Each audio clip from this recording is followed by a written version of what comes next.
আসসালামু আলাইকুম ভিউয়ার্স, আপনারা কেমন আছেন? আশা করছি ভালোই আছেন।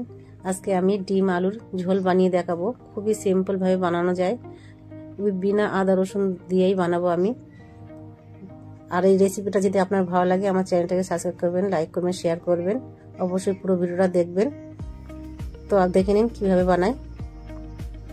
সর্বপ্রথম আমি কড়াটা গরম করে নিয়েছি, তাতে আমি 2 চামচ মতো তেল দিয়ে দিয়েছি, দিয়ে তারপরে লবণ আর একটু হলুদ দিয়েছি, দিয়ে যে 4টে ডিম আমি সিদ্ধ করে রেখেছিলাম সেই ডিম 4টে ভালো করে লাল লাল করে ভেজে নেব। দেখুন ডিমগুলো আমার ভাজা হয়ে গেছে লাল লাল করে। এবার ডিমগুলো আমি একটা প্লেটে উঠিয়ে নিচ্ছি।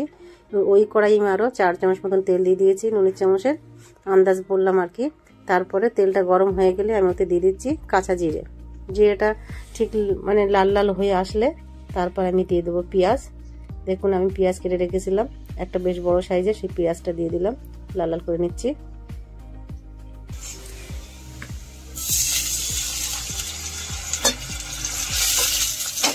হালকা করে একটু পানি দিয়ে দিলাম। আর এদিকে মশলা দেখেন, 2টো তেজপাতা নিয়েছি, হলুদ গুঁড়ো, ধনের গুঁড়ো, লঙ্কার গুঁড়ো আর লবণ, আর যে সাদা আর এটা হলো ইলাচ পাউডার। এবার এই মশলাগুলো সব আমি ঢেলে দিয়ে কষিয়ে নেব। আমার ভালো করে কষা হয়ে গেছে। এবার আমি দেবো টমেটো। টমেটো আমি এইভাবে পেস্ট করে রেখেছিলাম। এবার আমি টমেটো ভিডিওটা দিয়ে ভালো করে কষে নেব মশলাটা। আলু সিদ্ধ করে রেখেছিলাম, যে আলুগুলো সেই আলুগুলো আমি দিয়ে দিচ্ছি। সিদ্ধ করাটা আপনাদের দেখাইনি। এবারে ওর সঙ্গে আমি ডিম 4টে দিয়ে দেবো, একসঙ্গে কষিয়ে নেব।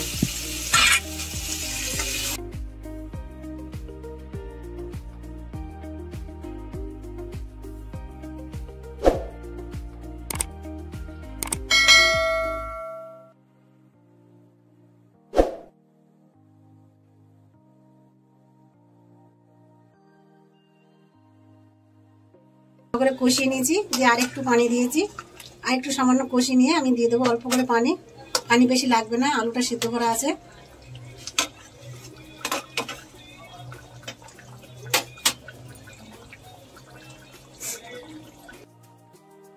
কষানো হয়ে গেছে, অল্প করে একটু পানি দিয়ে দিচ্ছি।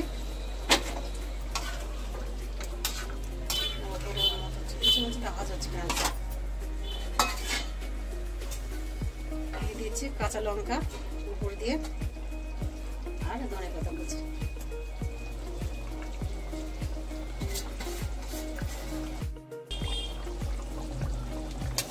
আমার চ্যানেলটা সাবস্ক্রাইব করে পাশে থাকা বেল আইকনটা প্রেস করে দেবেন, যাতে সবার আগে আমার ভিডিওটা আপনাদের কাছে পৌঁছে যায়, আপনারা দেখতে পারেন।